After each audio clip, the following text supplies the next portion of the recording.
قال تعالى يا أيها الذين آمنوا اتقوا الله حق تقاته ولا تموتن إلا وأنتم مسلمون.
Dan hal-hal terkait puasa yang mungkin kita bisa ketahui.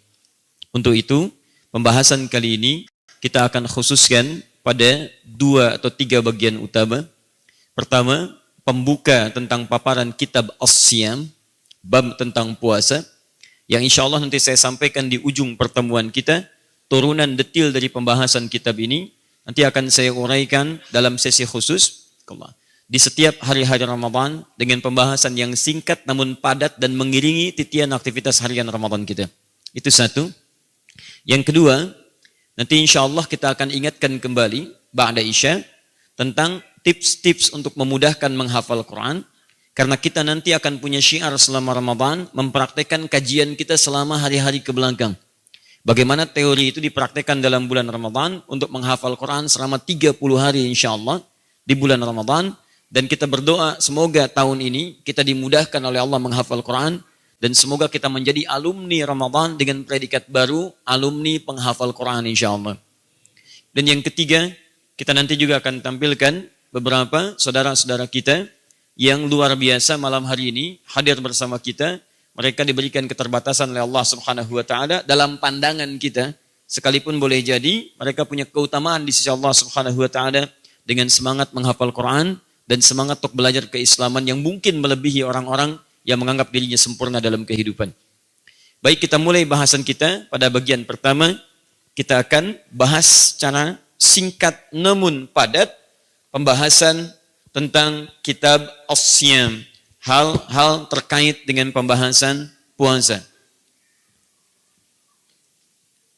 Supaya pembahasan kita lebih argumentatif, saya akan coba hadirkan satu contoh kitab yang menjadi rujukan.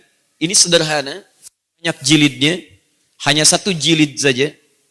Kemudian jumlah halamannya pun tidak terlampau tebal.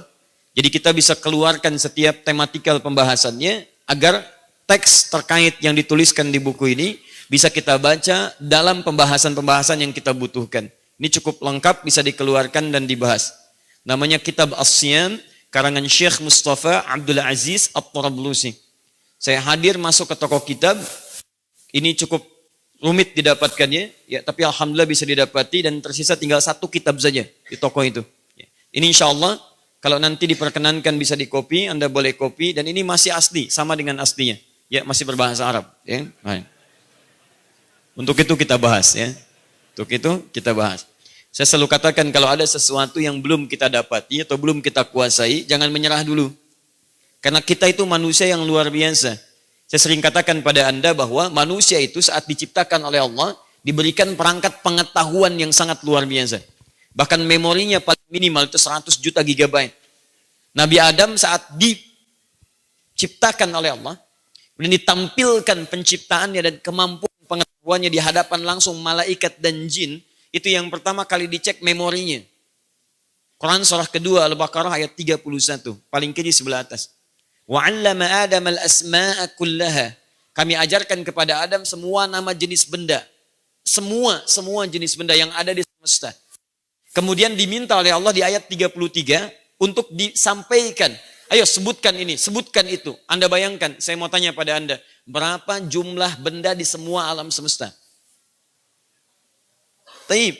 Sederhana ya. Jawaban malaikat pada saat itu wallahu a'lam. Jawabannya pada saat itu wallahu. Ayat 32-nya, qalu subhanaka la ilma lana illa ma 'allamtana. Ya Allah Maha Suci Engkau, kami tidak tahu kecuali apa yang telah Engkau ajarkan kepada kami. Bahasa singkatnya, wallahu a'lam. Malaikat bisa jawab wallahu a'lam.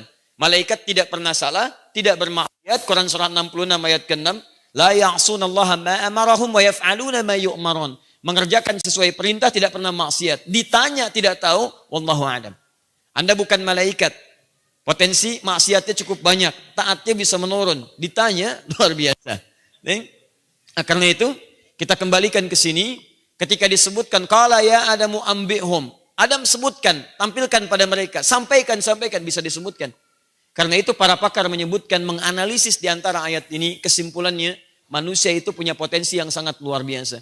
Bahkan dalam keadaan tertentu, potensi terpendamnya itu bisa aktif dan kadang di luar nalar yang sekali kita lihat dalam kehidupan. Kayaknya nggak seperti ini gitu. Saya sering katakan pada Anda, kecepatan larinya berapa mas? Allahu a'lam. Kayaknya kalau yang seperti ini tidak harus wallahu a'lam gitu ya. Baik, misal ambillah contoh 60 km per jam. Begitu lari 60 km per jam, cukup lumayan cepatnya. Baik, normal. Di belakang Anda ada singa. Bisa 140 km per jam. Luar biasa. Bisa berlipat kecepatannya dan tiba-tiba tenaga itu muncul. Gambaran untuk mahasiswa teman-teman yang belajar. Kok bisa pelajaran sehari-hari agak telat, begitu besok mau ujian, malam menghafal, bisa hafal tuh satu buku. Itu kemampuan dari mana gitu kan? Dia ada sesuatu yang luar biasa. Saya sering sarankan kalau Anda belum bisa menguasainya saat ini, jangan simpulkan bahwa Anda tidak bisa mendapatinya. Kopi dulu aja, bawa ke rumah, pelajari dengan baik. Kalau bukan Anda, anak Anda yang akan membacakan pada saatnya. Jelas ya? Ini kitabnya namanya As-Siyam. Kita bahas dua hal dulu dari kitab ini. Pertama, tentang dasar puasa. Nanti kita uraikan. Yang kedua tentang makna Ramadan. Makna Ramadan. Kalau masih ada waktu kita bahas ketentuan dan syarat. Karena dalam setiap ibadah, syarat dan ketentuan berlaku. Baik. Salat ada ketentuannya? Ada syaratnya? Ada. Haji ada ketentuannya? Ada syaratnya? Ada. Nikah ada ketentuannya? Ada syaratnya? Ada. Syarat dan ketentuan berlaku. Taib, kita mulai bagian pertama. Kita agak cepat karena kita hanya punya waktu untuk bagian pertama ini. Kita mulai sampai dengan menjelang Isya insyaallah. Taib, bismillahirrahmanirrahim. Saya turunkan teorinya sebentar sebelum ke kitab. Ikhwas kalian, saudara-saudariku, penting diketahui bahwa setiap hal yang terkait dengan ibadah, kaidah sederhananya, mesti memiliki dasar. Yang disebut dengan dalil. Kaidah ibadah. Jadi sepanjang sesuatu disebut dengan ibadah, ditunaikan untuk mengharap ridha Allah Subhanahu wa taala, memiliki ketentuan dan cara tertentu, maka patokan utama dia mesti punya dalil, mesti punya dasar disebut dengan dalil namanya. Paham? Dan ketika Allah Subhanahu wa taala memerintahkan Nabi untuk mengerjakan apapun dalam bentuk ibadah, itu selalu diawali dengan dasar yang diturunkan. Muhammad kerjakan ini. Tiba saatnya lakukan ini. Hei orang beriman kerjakan ini. Hei orang beriman tinggalkan ini. Nah ulama sepakat ketika turun ketentuan itu, maka berlaku hukum ibadah yang dimaksudkan. Dengan 5 hukum utama. Nanti ada wajib, ada sunnah, ada mubah sebelumnya, ada makruh, ada haram. Semua ini dikemas dalam bentuk dalil bila terkait dengan persoalan ibadah. Jadi sederhana, kalau Anda ingin mengerjakan sesuatu sifatnya ibadah, cek dalilnya ada enggak? Paham ya? Baik, jika ada dalil, kerjakan. Tidak ada dalil, gak usah terlampau kreatif. Ya, jangan menyusahkan diri sendiri. Allah memberikan batasan itu supaya hidup kita mudah. Cukup kerjakan ini, aktualisasikan nilainya dalam kehidupan, jangan membuat repot diri sendiri. Jika ada, kerjakan. Tidak ada, cukupkan sampai di situ. Dan nanti jenis dalil jangan disimpulkan terbatas. Ada dari Quran dan Sunnah sebagai yang utama. Ada nanti ijma' dari para ulama. Ada qiyas nanti dan ada turunan-turunan yang lainnya. Begitu turunannya ada, maka ada kemudahan bagi kita untuk mengerjakannya. Paham sampai sini? Baik. Jadi urusan agama, ibadah, patokannya apa? Dalil. Baik. Malam ini insya Allah ada tahajud? Ada. Dalilnya mana? Quran surah ke-17 ayat 79. Hadis riwayat Al-Bukhari nomor hadis 2008. Besok sebelum subuh ada salat 2 rakaat? Ada. Dalilnya mana? Hadis riwayat Muslim nomor hadis 724. Besok ada peluang menunaikan rawatib? Ada. Berapa rakaat? 12 rakaat. Dalilnya mana? At-Tirmidzi nomor hadis 414. Jadi begitu ada turunan dalil, ada kebolehan bagi kita mengerjakannya. Paham? Baik. Ba'da salat subuh teman-teman sekalian. Ada enggak salat 2 rakaat? Tidak ada. Dalilnya mana? Enggak perlu pakai dalil, memang enggak ada dalil. Jelas ya? Ketika dalilnya tidak ada, maka tidak berlaku kewajibannya. Ingat, yang dicari dalam ibadah bukan larangan, tapi perintah. Kalau larangan, Anda enggak akan temukan larangannya. Baik, salat subuh berapa rakaat? 2. Boleh 3? Kan enggak ada larangannya. Silakan temukan di Quran dan hadis. Enggak ada larangan salat subuh 3 rakaat. Anda cari sampai kiamat kurang 2 hari, enggak akan ditemukan. Baik. Kenapa? Karena dasar bahasanya bukan larangan, tapi perintahnya, ini poinnya. Jelas ya? Nah, sebaliknya terkait dengan urusan dunia yang tidak terkait dengan ibadah dalam pengertian ritual, maka yang dicari larangannya. Ingat, bukan dalilnya, larangannya. Jika hal itu tidak terkait dengan ibadah dalam konteks ritual, maka yang dicari larangan bukan perintahnya. Jangan dibalik. Ya, Anda setelah ini haus, kemudian datang ke Ihsan Mart, tiba-tiba ingin beli OIC. Begitu mau beli, Mas, OIC 1, dalilnya mana ayo? Nggak akan ketemu. Anda pulang dari sini beli somai, dalilnya mana? Capek, ya. Maka yang seperti ini dicari larangannya. Sepanjang bukan yang haram, Anda boleh kerjakan. Nah, sekarang ada pembahasan tentang puasa. Puasa itu ibadah bukan? Ibadah, karena dia masuk pada kategori ibadah, terkait hubungan kita juga dengan Allah Subhanahu wa taala, maka dia mesti punya dasar atau dalil yang mengharuskan ini kemudian ditunaikan sesuai dengan ketentuan-ketentuannya. Apa dalil yang menunjuk pada kewajiban puasa ini? Maksud saya kalau nanti Anda ditanya, kita bisa paham ini rupanya yang menjadikan kita itu mesti menunaikan ibadah yang dimaksudkan. Masih ingat tadi? Dari dalil turun hukum ada berapa? 5. Satu apa? Gini. Kalau ingin cepat memahami hukum, tarik garis begini. Kemudian beri titik di tengah-tengah. Atau garis. Di tengah ini tuliskan M, mubah. Garis kanan, kalau geser ke kanan, ambil positif ke sini. Ambil negatif ke sini. Kalau geser ke kanan, naikkan sedikit sini sunnah.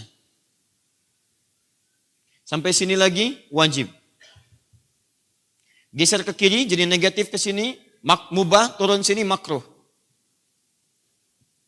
Jelas? Tidak ada larangan, cuma tidak disukai. Dosa sih enggak, cuman Allah enggak suka. Baik, Anda mengerjakan itu, cuman dosa sih enggak, cuman Allah enggak suka. Kalau Allah enggak suka, bagaimana rahmat bisa turun kepada Anda? Jelas ya? Anda mau bertamu pada seseorang, orangnya enggak suka. Anda ke situ dosa sih enggak, cuman ketika Anda datang di hadapannya, dia enggak suka akan kedatangan Anda. Bagaimana kira-kira Anda berinteraksi dengan orangnya? Nah sekarang Anda mengerjakan perbuatan yang Allah enggak sukai, dosa sih enggak. Cuman kayaknya ketika Anda ingin mengerjakan, bagaimana Allah menyikapi pekerjaan Anda itu? Paham ya? Tarik ke sini, haram. Untuk menentukan apakah ibadah memiliki turunan hukum ini, apakah dia menjadi mubah, sunnah, wajib, makruh, bahkan haram, kita harus lihat pada keadaan dalil saat diturunkan yang meminta kita mengerjakan atau meninggalkan ibadah yang kalau sifatnya perintah untuk kerjakan, kemungkinan besar ini ada ini. 3 dari sini tarik ke kanan. Dari mubah naik ke sunnah, dan kewajib.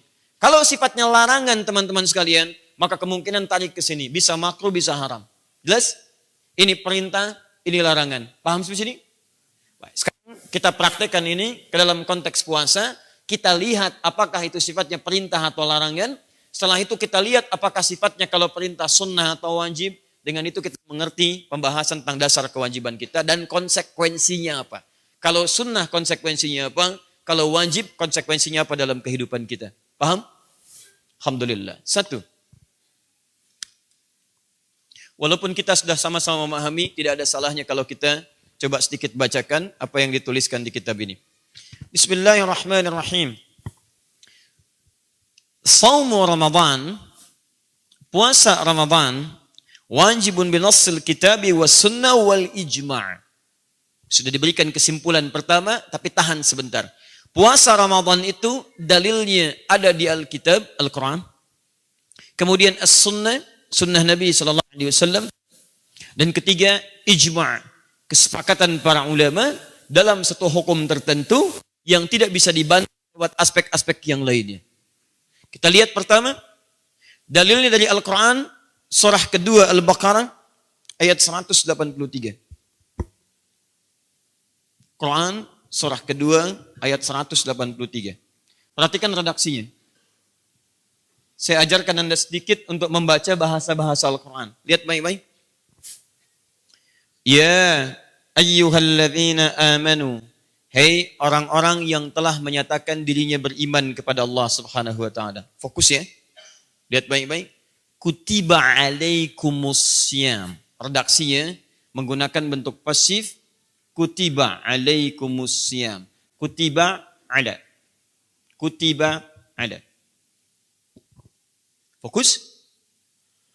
Kalau ada bentuk kata seperti ini, kutiba kemudian menggunakan kata ala, saya berikan rumus cepat. Maka pemaknaan pertama bisa dipastikan secara umum ini menunjukkan bentuk kewajiban. Jika kalau ada bentuk kutiba ala, furida ala, itu umumnya menunjuk makna kewajiban, sesuatu yang wajib.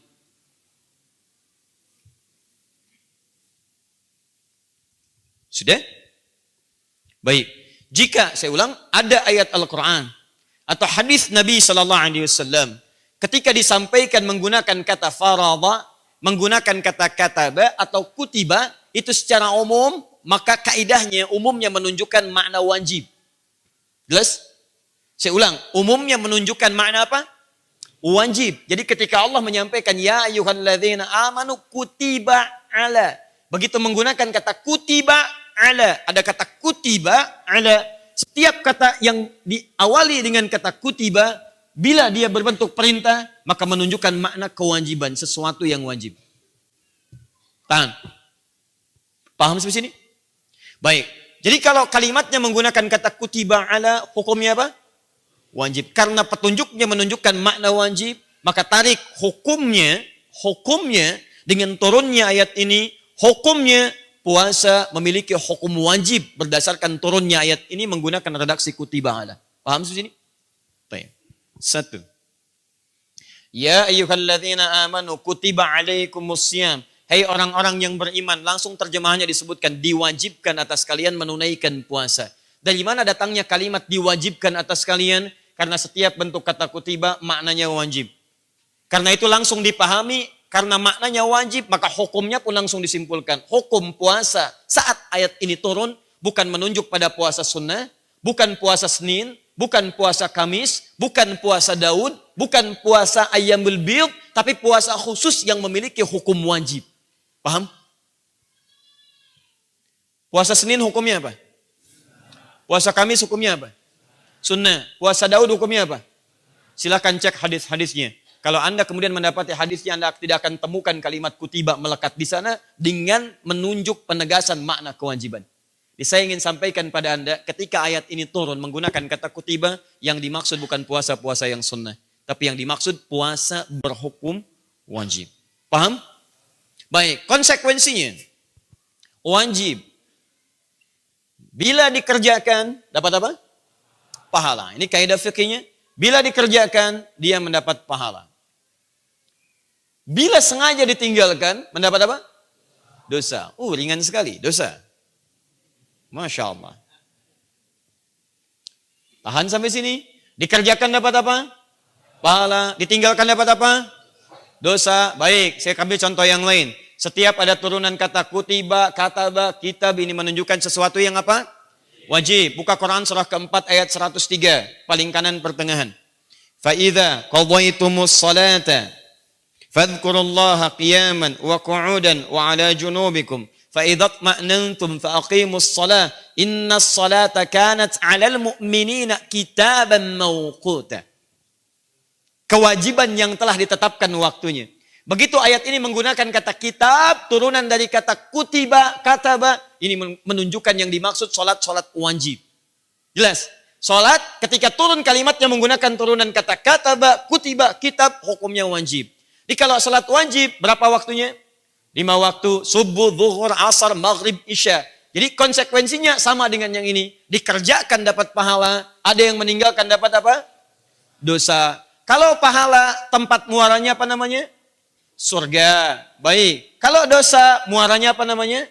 Neraka. Kalau bicara surga neraka bukan di dunia, bicaranya akhirat. Saat pulang ke akhirat. Ini bekal yang dibawa. Jadi seakan-akan Allah ingin memberikan gambaran kepada kita. Duhai yang ingin punya banyak pahala, yang ingin cepat masuk surga, ini saya turunkan amalan. Yang dengan ini banyak peluang Anda untuk mendapatkan bekal-bekal ke surga. Tapi kalau nggak mau, silahkan aja. Kalau memang Anda sudah pengen ngapling tempat di neraka. Paham? Baik, itu cara memahami singkatnya. Di ketika Allah menurunkan perintah puasa, ingat, hakikatnya Allah bukan ingin memberikan beban kepada kita, tapi ingin mewujudkan harapan orang-orang yang mencita-cita masuk surga. Jelas ya?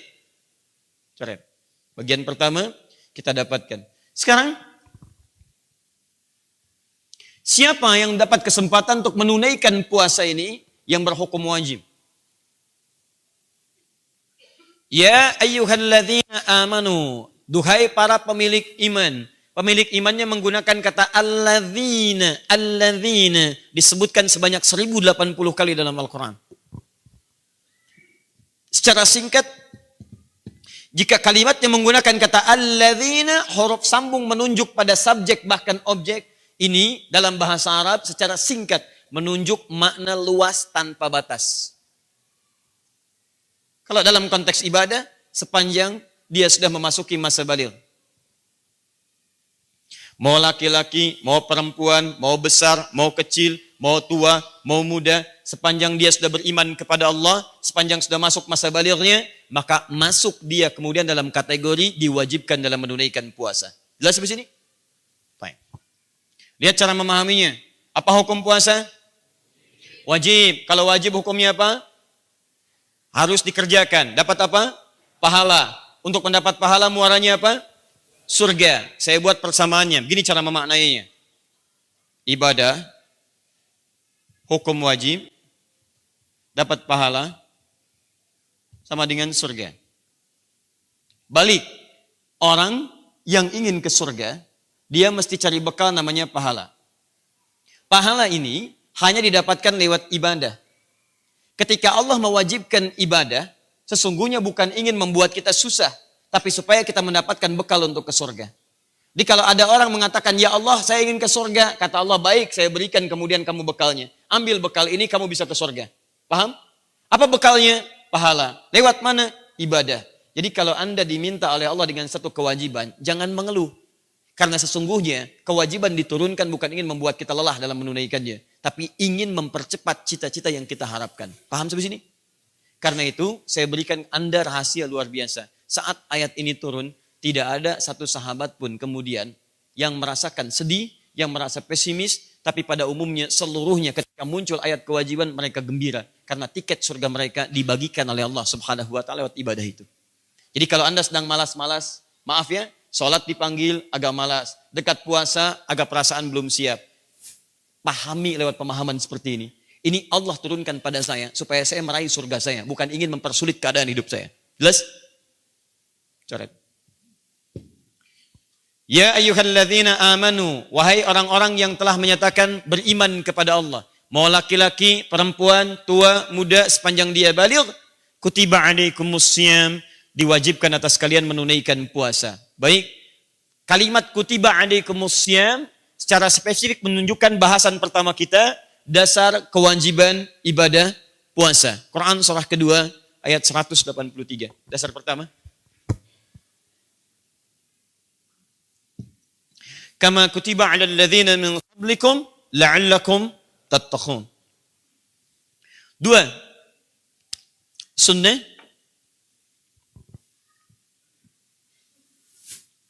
Sudah? Hadis riwayat Muslim, nomor hadis ke-8. Saya ambil yang paling ringan. Di Al-Arba'in diambil lagi oleh Imam An-Nawawi, dicantumkan pada posisi hadis nomor 2. Ketika malaikat bertanya pada Nabi sallallahu alaihi wasallam, "Mal Islam?" Apa pokok-pokok keislaman? Dasar-dasar keislaman, hal yang wajib dalam Islam. Maka Nabi menjawab 5 persoalan pada saat itu. Perhatikan pokoknya. 1, an tasyhada an la ilaha illallah wa anna Muhammadar Rasulullah. Engkau bersyahadat, mengakui hanya Allah Subhanahu wa taala Tuhan yang layak disembah, dan cara menyembahnya lewat tuntunan Muhammad utusan Allah sallallahu alaihi wasallam. Paham? Baik, Muhammad sallallahu alaihi wasallam diutus oleh Allah mengajarkan pada kita bagaimana cara menyembah Allah Subhanahu wa taala. Jelas sampai sini? Tayyib. 2, wa tuqimas salat. Jadi kalau ada orang kemudian mau masuk Islam, dia salat tapi tidak syahadat, tidak sah keislamannya. Syahadat dulu. Kalau ada orang sudah bersyahadat tapi dia tidak mau salat, ada yang tidak sempurna dalam keislamannya. Jelas?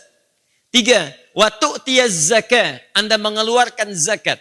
Saat Anda memiliki harta masuk dalam kategori wajib zakat, keluarkan zakatnya. 3.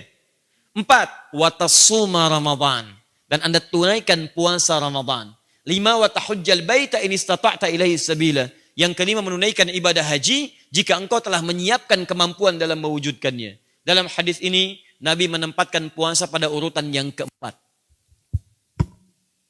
Ketika ditanya oleh malaikat Jibril, jawaban Nabi sallallahu alaihi wasallam tentang kewajiban dalam Islam, Nabi menjawab puasa, urutan nomor 4. Lihat, ayatnya menyebutkan wajib. Hadisnya menunjukkan wajib. Jika ayat dan hadis sudah bicara wajib, maka mustahil ada manusia biasa yang bukan rasul, yang bukan Tuhan, keluar dari hukum ketetapan yang dimaksudkan. Maka semua ulama sepakat, karena ayatnya menyampaikan wajib, hadisnya mengatakan wajib, maka semua tidak ada perbedaan pendapat dari kalangan ulama, hukum puasa berdasar 2 sumber dalil ini, hukumnya wajib. Kesepakatan para ulama tanpa perbedaan pendapat di dalamnya, itu disebut dengan ijma' namanya. Baik.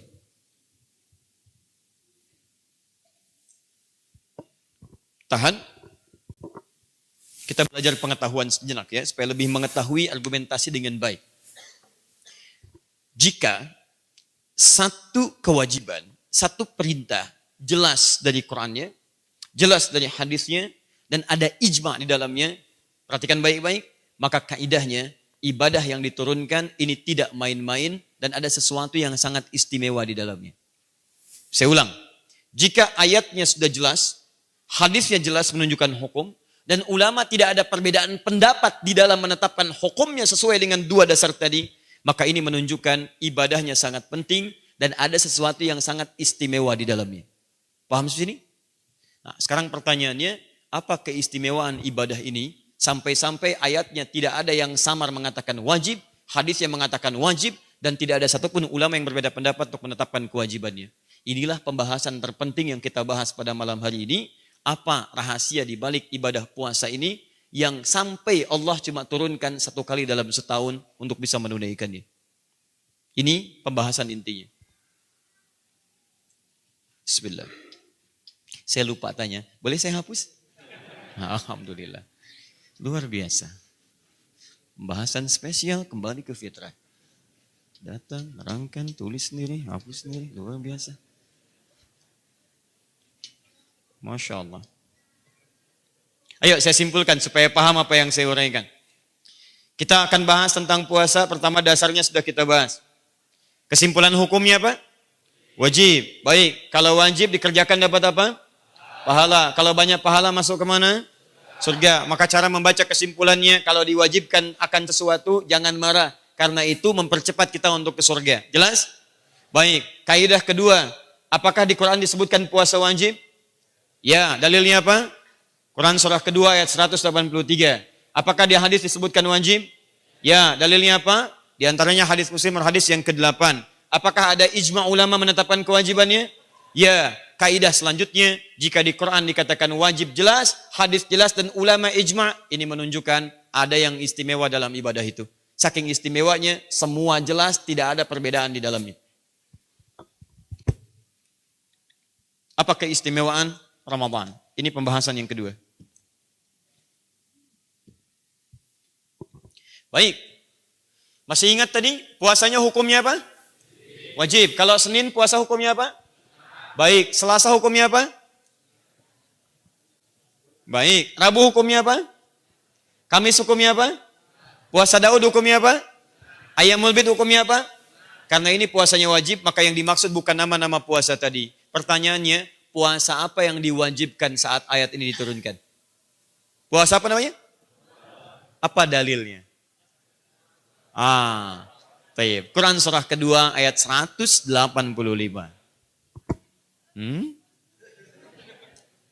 Quran surah kedua ayat 185. Awas, tidak cukup dengan ayat 1 yang tadi.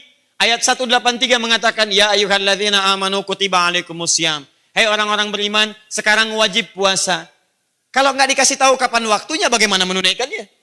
Anda tanya, ya Allah puasa apa ini? Kapan waktunya? Maka turun ayat selanjutnya menerangkan, ini yang saya maksudkan, bukan puasa yang lain. Kapan ya Allah waktunya? Ayat 185-nya, paling kiri pertengahan. Syahr Ramadan alladzi unzila fihi al-Quran. Puasa yang saya maksudkan ini, bukan puasa yang sebelumnya kamu tunaikan, terbiasa kamu kerjakan, bukan yang itu. Ini adalah puasa yang khusus ditunaikan pada bulan Ramadan saja. Bulan yang saat itu Al-Quran diturunkan. Ramadan. Masya Allah. Paham?